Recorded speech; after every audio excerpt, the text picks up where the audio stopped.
Go. Go. Go. Hello? I'm stylish, profilish. I like it new, no mileage. So you've probably already seen it, but if you haven't, today I'll be reviewing Love Lies Bleeding. I watched it twice a little while ago. I definitely recommend it. There were a few things I wanted to focus on. So I'm gonna break this review down into 3 parts. Part 1, I'll just talk about the movie overall. Part 2, I'll talk about the use of the color red. And Part 3, I'll talk about image, genre, and thought. The movie stars Kristen, Stewart, and Katy O'Brien. Was directed by Rose Glass. It's a crime, thriller, superhero, horror, genre blending, beautiful story. It's a crime thriller, it's a love story, and it's laughter, disgust, joy, and pain. If you don't want spoilers, I'll tell you this. It's a wonderful love story. It might make you a little queasy, but I really recommend it. Oftentimes, queer stories are centered very much around being gay and coming out. More and more, I'm seeing queer stories that don't do that. Stories that just happen to be about gay people, but could happen to anyone. This story felt really validating in the fact that it wasn't a coming out story, it wasn't a struggling to be gay story, it was living your life as gay and then shit happens, you know? Specifically on gay stuff, I liked seeing bisexuality mentioned and have a character who was bisexual no matter who she was with. I'm a bit of a movie nerd, so I wanted to kind of get into the nitty-gritty a little bit more. So if you haven't seen the movie, go ahead and go watch it. It's a lot of fun. Go with friends and come back here. I actually was a film major for a little while, and I think I watch movies a little differently. So I wanted to get into the marriage of technical precision and emotional art and how that helps us enjoy a movie. So the first thing I want to talk about is red and the use of color to convey story. So red meant danger, and it was used really cleverly from the title card to costume design. Kristen Stewart plays Lou, who for most of the movie doesn't wear red. People around her do. I thought it was interesting that the jacket that Jackie, the love interest, wears has a red lining. The pouch where they get the drugs from is red. There are red signs. But it is only after, again, spoilers, the murder, that Kristen Stewart's character, Lou, steps out in the fully red jumpsuit. And I thought it was a way of kind of conveying danger, but subtly. Your brain starts to connect all of these negative things, the drugs, the flashback death scenes, the violence. I often felt like in Lou's avoiding of wearing red, she was trying really, really hard to not actually commit crimes, but then eventually she caved and had to help get out of the messy, messy situation. So she did end up wearing red. Oh, on the red, I forgot to mention that the inside of the truck is red too. So it's like that evil craziness was always inside. The other thing was the use of genre. I thought it was really cool how it all served the story. I think sometimes movies are their genre before they are their story. In this case, it felt like the story was happening, and sometimes that was horror, sometimes that was thriller, sometimes that was comedy, sometimes that was sci-fi, sometimes that was absurdist. But everything served the story, and I think that's a really brilliant way for filmmakers to make movies. I think it's easier to market if you say, this is a sci-fi thriller, or this is a period drama. But I think it's more interesting if you say, this is a story about love and death, and it takes turns wherever the story needs it to. And then the last thing I want to talk about is how movies show emotions, and how this movie did it so well.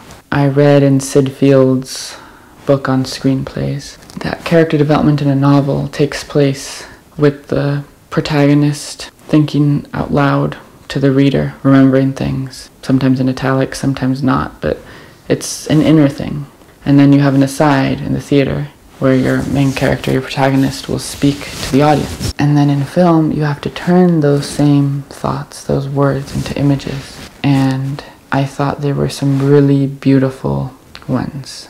You see Lou, Kristen Stewart's character, smoking while listening to the radio, talking about how bad smoking is for you. And being a trans person right now, I'm not saying that I'm right or this is what the filmmakers intended or anything, but, or even to compare these two things, but being trans, being queer, especially being trans, doing the equivalent of turning on the radio, which for me is scrolling through Instagram and seeing headline after headline of queer and trans children, adults getting discriminated, having doctors go on there and say that it's unhealthy, but still loving myself and being myself. I felt like the smoking and the queerness was kind of similar. You know, there was this huge media campaign to quell it, but people kept doing it, and it was obvious, and, you know, it's not something you can really hide. I'm by no way saying that being trans is unhealthy or gives you lung cancer. I'm just saying that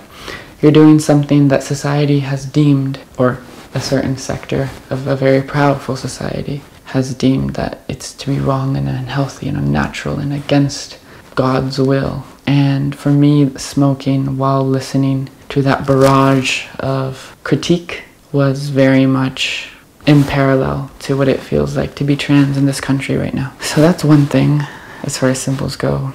The other thing was the eggs. The eggs being prepared a specific way, just the whites. Eggs naturally are life, and they became a metaphor for sex, and they became sexy. And I thought it was kind of brilliant. There's no need to pull a blue is the warmest color and show a 7-minute sex scene, but, you know, a moment here, a moment there, then the eggs cracking. The eggs are full of life and sensual and curved, and they can serve in lieu, pun intended, of actually showing sex scenes. So yeah, and then the most brilliant one, definitely a spoiler here, towards the end of the movie, when Jackie is really high and going a little bit crazy, she vomits out Lou, Kristen Stewart's character, in this horrible, grotesque, disgusting, birthing way, and that was just guilt. And I think one of the most powerful things that movies can do is take that feeling that we all know of that pit in your stomach and then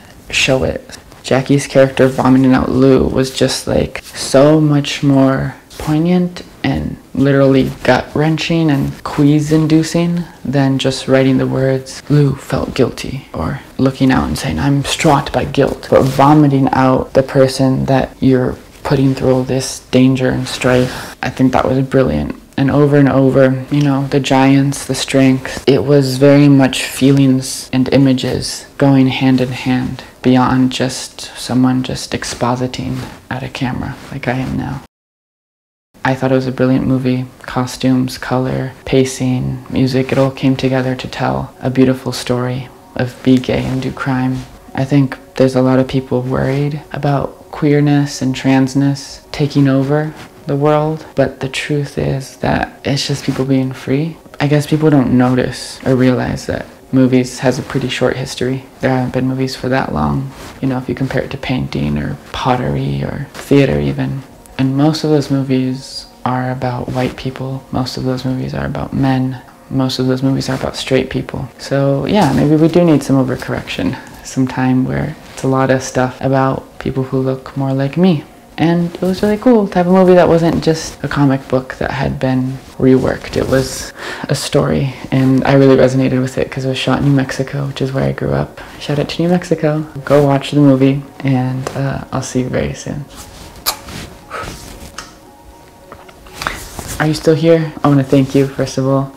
I've had a very tough month. I moved. I've had a huge block kind of stopping me from doing this, and I forgot how fun it was. So thanks for sticking around. If you're a new subscriber, thanks for joining me. I have more ideas than I can count. That's not true. I can count pretty freaking high. I have a lot of ideas. I'm excited to share them. Thanks so much for being here. Bye.